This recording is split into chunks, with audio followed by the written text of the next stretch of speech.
आज का हमारा जो टॉपिक है वो अंतर्राष्ट्रीय व्यापार की प्रमुख समस्याओं के संदर्भ में है, जिसमें हम आज अंतर्राष्ट्रीय व्यापार के अंतर्गत उत्पन्न होने वाली विभिन्न समस्याओं पर चर्चा करेंगे। इससे पूर्व अध्याय में मैंने अंतर्राष्ट्रीय व्यापार क्या होता है, अंतर्राष्ट्रीय व्यापार के क्या प्रकार होते हैं और अंतर्राष्ट्रीय व्यापार का किसी भी देश की अर्थव्यवस्था में क्या महत्व होता है, उस पर हमने चर्चा की थी।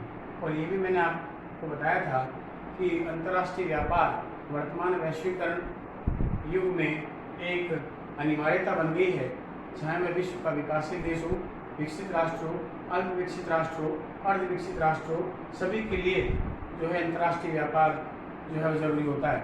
कोई भी राष्ट्र जो है अपने स्वयं के संसाधनों पर या स्वयं के प्राकृतिक संसाधनों पर निर्भर नहीं रह सकता।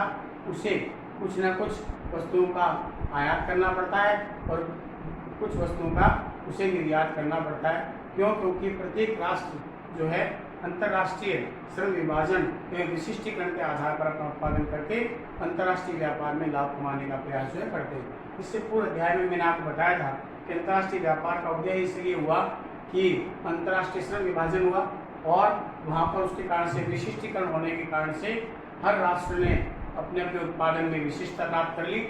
वे उन वस्तुओं का उत्पादन प्रारंभ करने लगे जिन्हें वे दूसरे राष्ट्रों की तुलना में कम लागत पर बेहतर क्वालिटी का प्रोडक्ट को बना सकें। उन वस्तुओं को अधिक मात्रा में बनाकर, यानी वो अपने संसाधनों को ऐसी वस्तुओं के उत्पादन में लगाते हैं जिन्हें वे कम मूल्य पर जो है श्रेष्ठ कृषि का उत्पादन कर सके। ऐसी वस्तुओं को निर्यात करके लाभ कमाते हैं और जिन वस्तुओं को वो अन्य राष्ट्रों की तुलना में ऊंचे मूल्यों पर बनाते हैं या उनकी लागत अगर ऊंची आती है तो वह ऐसी वस्तुओं का उत्पादन नहीं करते बल्कि वो आयात करते हैं। इस प्रकार आयात और निर्यात करके वह अपने देश की अर्थव्यवस्था को जो है संचालित करते हैं। तो आज हम जो है, जैसा कि मैंने भी आपसे कहा कि अंतर्राष्ट्रीय व्यापार का बहुत बड़ा महत्व है। अंतर्राष्ट्रीय व्यापार न केवल किसी देश की अर्थव्यवस्था को तीव्र गति से आगे बढ़ाने में लाभदायक होता है, बल्कि किसी भी देश के व्यापार संतुलन, भुगतान संतुलन, रोजगार का सृजन करने में, अंतर्राष्ट्रीय कोषों को बढ़ाने में बहुत बड़ा योगदान जो है वो अंतर्राष्ट्रीय व्यापार का होता है। लेकिन उसके बावजूद भी बहुत सारी समस्याएं जो अंतर्राष्ट्रीय व्यापार में उत्पन्न होती है, जिसके बारे में मैं चर्चा करूंगा। इसमें सबसे पहले आती है प्रॉब्लम ऑफ म्यूचुअल कॉन्टैक्ट, यानी पारस्परिक जो है एक दूसरे से पारस्परिक संबंध का अभाव। ये सबसे बड़ी प्रॉब्लम है अंतर्राष्ट्रीय व्यापार में।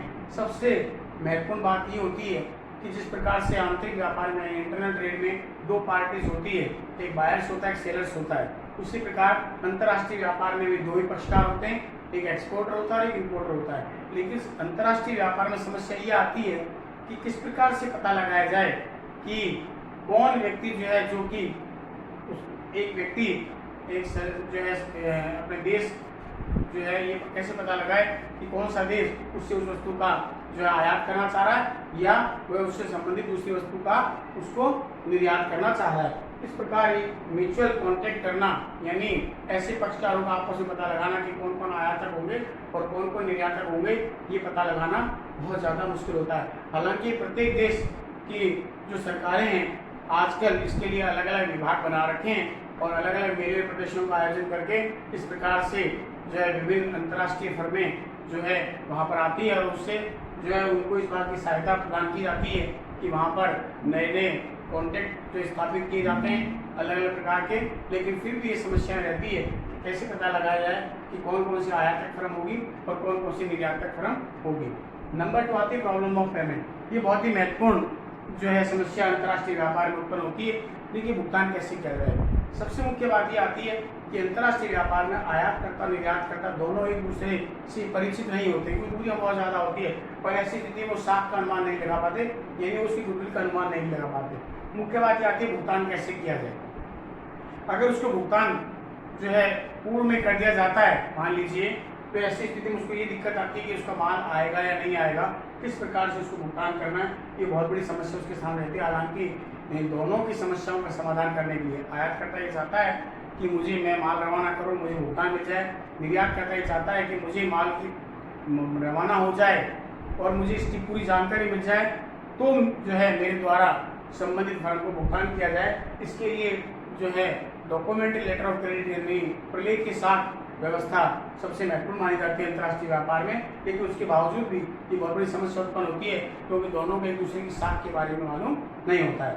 नंबर 3 आता है प्रॉब्लम ऑफ कॉम्पिटिशन।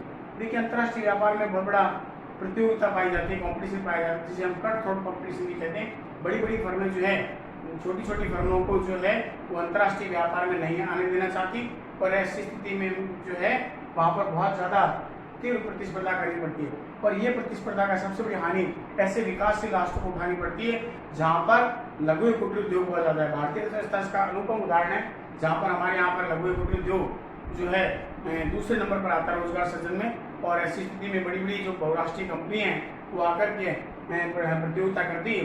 तो ऐसी स्थिति में जो छोटी फर्में हैं, इन लघु कुटीर उद्योग संबंधी जो फर्में हैं वे अंतर्राष्ट्रीय व्यापार की फर्मों से कॉम्पिटिशन नहीं कर पाती और धीरे धीरे वो समाप्त हो जाती है। नंबर 3 आते हैं प्रॉब्लम ऑफ ट्रांसपोर्टेशन, परिवहन की समस्या। माल कैसे भेजा जाए, ये बहुत बड़ी समस्या है। उसका कारण ये है लंबी दूरी होती है, माल का नेचर किस प्रकार का है, गुड्स किस प्रकार का है, कैसे होगा, ट्रांसपोर्टेशन का मोड क्या होगा, किस प्रकार भेजा जाए, हम एरोप्लेन से भेजा जाए, पानी के जहाज से भेजा जाए या अन्य किसी प्रकार का मोड ऑफ ट्रांसपोर्ट जो लिया जाए, ये बहुत बड़ी समस्या आती है। लेकिन इसके साथ ये भी देखना पड़ता है तुलनात्मक रूप से कि जिसको भी मोड ऑफ ट्रांसपोर्टेशन यानी लिया गया है तो उसमें की लागत तो ज़्यादा नहीं आ रही है, माल की लागत तो कंपेरेटिवली कम है और उसको पहुंचाने की जो लागत है वो ज़्यादा आ जाए। ये सब समस्याएं सबसे बड़ी आती है कि किस प्रकार से माल को जो है वो निर्यात कर जो आयातकर्ता तक निर्यातकर्ता के द्वारा पहुंचाया जाए। उसके बाद है प्रॉब्लम ऑफ रीजनल ग्रोथ। ये देखिए बहुत बड़ी समस्या अंतर्राष्ट्रीय व्यापार में आती है। जितने भी धनी राष्ट्र हैं उन्होंने अपने ट्रेड ग्रुप्स बना रखे हैं, व्यापारिक समूह बना रखे हैं, और वो क्या करते हैं विकासशील राष्ट्रों को मनमानी शर्तों पर अपनी शर्तों पर माल देने के लिए उन्हें बाध्य किए जाते हैं, जिसके अंदर G20 ग्रुप जो सबसे महत्वपूर्ण माना जाता है, यानी ग्रुप 20 जो कि विकसित राष्ट्रों का समूह है। ऐसे और भी बहुत सारे जो है विकसित राष्ट्रों ने अपने व्यापारिक समूह बना रखे हैं जो एक प्रकार से एकाधिकार कायम कर रखा है, और वो विकासशील राष्ट्रों से मनमानी कीमतों पर उनसे माल जो प्राप्त करने का प्रयास करते हैं, जिससे अंतर्राष्ट्रीय व्यापार में जो है विकासशील राष्ट्रों को हानि उठानी पड़ती है। फिर आता है प्रॉब्लम ऑफ लिक्विडिटी। देखिए ये प्रॉब्लम सबसे ज्यादा विकासशील और अल्प विकसित राष्ट्रों के लिए, कारण कि उनके द्वारा किया गया निर्यात कम होता है और उनके द्वारा किया जाने वाला आयात ज्यादा होता है, क्योंकि विकासशील राष्ट्र जो है वो विकसित राष्ट्रों से पेट्रोलियम प्रोडक्ट वगैरह जो है या अन्य मशीनरी वगैरह का आयात करते हैं, जिससे जो है उनके पास में भुगतान ज़्यादा करना पड़ता है, और जबकि निर्यात से प्राप्त होने वाली जो रेवेन्यू है, जो आय है, वो कंपेरेटिवली कम होती है। ऐसी स्थिति में उनके पास में तरलता कम होती है। तरलता का तात्पर्य होता है कि अंतर्राष्ट्रीय भुगतानों को करने के लिए उपलब्ध विदेशी मुद्रा के भंडार, उसे लिक्विडिटी या तरलता कहा जाता है, या हम उसको अंतर्राष्ट्रीय तरलता या इंटरनेशनल लिक्विडिटी के नाम से भी जानते हैं।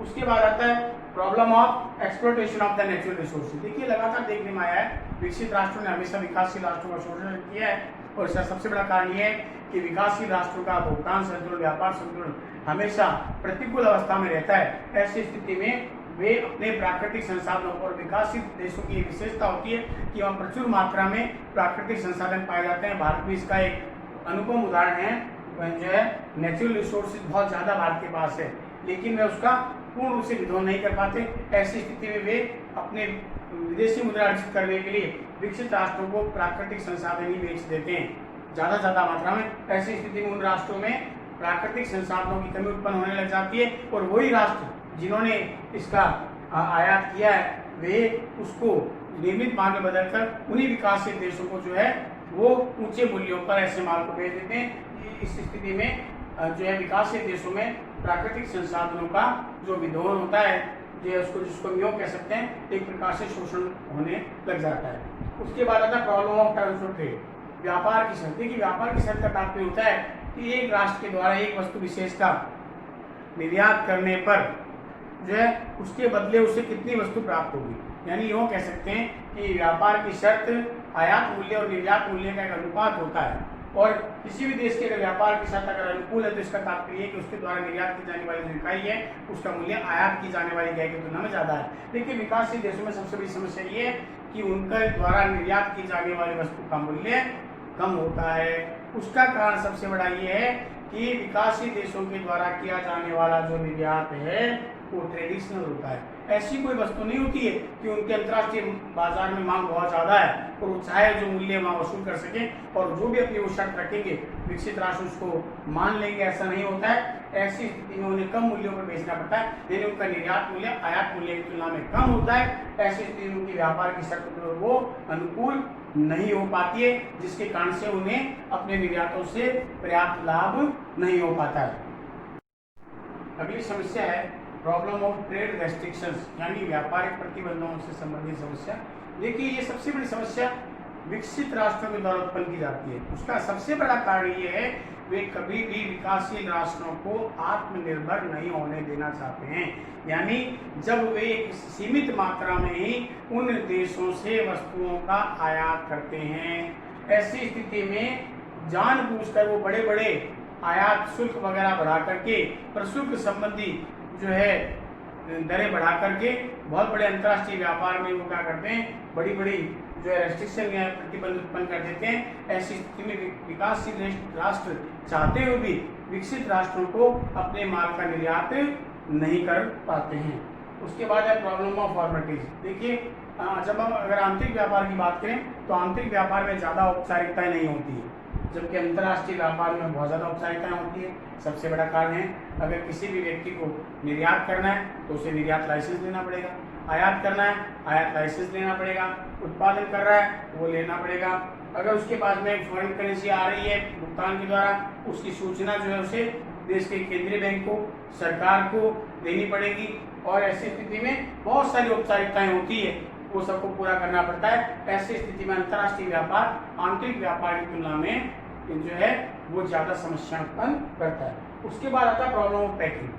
देखिए आंतरिक व्यापार में जहाँ पर आप देखते हैं कि पैकिंग की कोई बहुत बड़ी समस्या नहीं है, लेकिन अंतर्राष्ट्रीय व्यापार में जहाँ दूरियाँ बहुत ज़्यादा होती है वहाँ सबसे बड़ी समस्या होती है कि माल किस प्रकार से पैकिंग किया जाए। उसमें दो मुख्य बातें आती है। एक बात तो ये आती है कि पैकिंग ऐसी हो कि माल खराब न हो, और नंबर 2 आती है कि पैकिंग का जो है साधन जो है जिसके द्वारा जो पैकिंग के लिए काम में लिया जा रहा है मटेरियल, वो ऐसा होना चाहिए कंपेरेटिवली चीपर हो, यानी सस्ता हो। ऐसा नहीं हो कि उसके कारण से उसकी कॉस्टिंग बहुत ज़्यादा बढ़ जाए। दोनों बातों को ध्यान में रखना पड़ता है कि ऐसा सस्ता और श्रेष्ठ साधन जो इस प्रकार से प्राप्त किया जाए, कौन सी पैकिंग मटेरियल को उपयोग में लाया जाए ताकि वे सस्ती से सस्ती दर पर जो है वस्तुओं की का पैकिंग करके और अंतर्राष्ट्रीय स्तर पर उसका निर्यात किया जा सके। उसके बाद आते हैं प्रॉब्लम ऑफ इंटरनेशनल रिस्क, यानी अंतर्राष्ट्रीय जोखिम। देखिए जोखिम अलग अलग प्रकार की होती है। ये पॉलिटिकल रिस्क हो सकती है, इकोनॉमिक रिस्क जो है वो हो सकती है, इंश्योरेंस रिलेटेड रिस्क हो सकते हैं। अंतर्राष्ट्रीय व्यापार में बहुत प्रकार की जोखिम होती है। फॉर एग्जाम्पल अगर मान लीजिए माल भेज दिया किसी एक्सपोर्टर ने, जैसे माल भेजा दो राष्ट्रों के बीच में युद्ध छिड़ गया, जिस जो है उस मार्ग का जो उपयोग कर रहा है, जल मार्ग का उपयोग कर रहा है, और ऐसे दिन किसी व्यक्ति किसी राष्ट्र विशेष ने उस पर प्रतिबंध लगा दिया कि आपका जहाज यहाँ से नहीं जा सकता, तो ये हो सकता है। या किसी अन्य प्रकार की कोई जोखिम है कि मान लीजिए दिवालिया हो गया, माल यहाँ से रवाना किया और वहाँ पर दिवालिया घोषित कर दिया गया। तो ऐसी तो डिफरेंट टाइप्स ऑफ रिस्क जो है वो अंतर्राष्ट्रीय व्यापार में हो सकती है। इसलिए इसको आंतरिक व्यापार की तुलना में ज़्यादा जो है वो जोखिमपूर्ण माना जाता है। उसके बाद आता है प्रॉब्लम ऑफ डंपिंग। डंपिंग का मतलब होता है कि लागत से भी कम मूल्य पर वस्तु को बेच देना, यानी बड़ी फर्में क्या करती हैं अंतर्राष्ट्रीय व्यापार में, छोटी फर्मों को हटाने के लिए लागत से भी कम मूल्य पर वस्तुओं का विक्रय कर देती है। ऐसे में धीरे धीरे छोटी फर्मों का अस्तित्व वहाँ समाप्त हो जाता है। इसलिए विकासशील राष्ट्र जो है उनके सामने सबसे बड़ी प्रॉब्लम जो है वो राशि पातन जिसको बोलते हैं डंपिंग की आती है। उसके बाद में आता है problem of determination of exchange rates. देखिए विनिमय दर वह दर होती है जिस दर पर एक देश की जो मुद्रा है उसको दूसरी राष्ट्र की मुद्रा में कन्वर्ट किया जा सके, उसे एक्सचेंज रेट कहते हैं। ये सबसे बड़ी समस्याएं होती है क्योंकि रोजाना अंतर्राष्ट्रीय व्यापार में इतने ज़्यादा अंतर्राष्ट्रीय स्तर पर इतने ज़्यादा फ्लक्चुएशंस होते हैं, यानी उच्चावचन होते हैं। इसके कारण से विनिमय दर को निर्धारण करना बहुत बड़ी समस्या होती है। और सबसे बड़ी प्रॉब्लम कब आती है कि जब माल जिस भेजा गया उस समय उस राष्ट्र विशेष की विनिमय दर दूसरे राष्ट्र की तुलना में ऊंची थी, लेकिन जब भुगतान प्राप्त करने का समय आया तो उस समय उसकी विनिमय दर नीची होगी। ऐसी स्थिति में उस राष्ट्र के द्वारा किया जाने वाला भुगतान जो है वो कंपेरेटिवली कम प्राप्त होता है पूर्व की तुलना में, और ऐसी स्थिति में उसे अंतर्राष्ट्रीय व्यापार से हानि उठानी पड़ सकती है। इस प्रकार से अंतर्राष्ट्रीय व्यापार जो है किसी भी देश के लिए जहाँ एक श्रेष्ठ माना जाता है, विकास का एक महत्वपूर्ण साधन माना जाता है, तो बेरोजगारी दूर करने का महत्वपूर्ण साधन माना जाता है जो है, उसी प्रकार से अंतर्राष्ट्रीय व्यापार किसी एक राष्ट्र विशेष के लिए जो है विभिन्न समस्याएं भी खड़ी कर देता है। धन्यवाद।